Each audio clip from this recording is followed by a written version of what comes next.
The world had long forgotten the color green.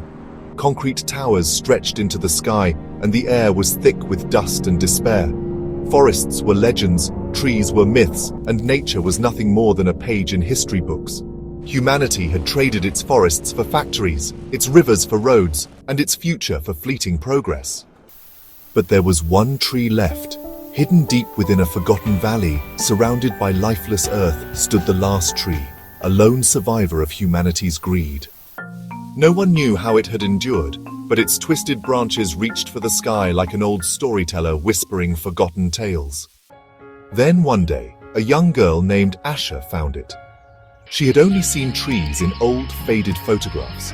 She had grown up in a city where oxygen came from machines and food was lab-grown. But here it was, a real tree, its leaves trembling in the wind.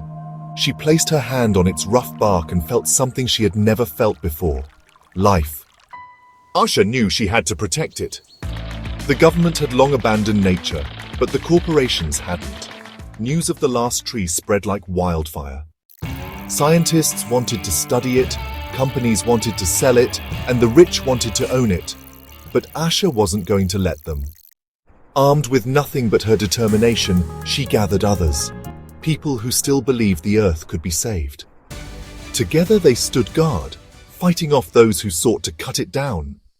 One night, a storm raged through the valley. Lightning struck and fire spread.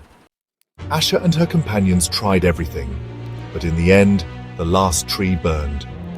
The world had lost its final piece of green. But in the ashes, something remained, a small seed untouched by the flames. Asha held it in her hands, tears mixing with rain. She knew then that the last tree was not the end. And so with hope in her heart, she planted the seed. The world had forgotten green once, but Asha would make sure it remembered.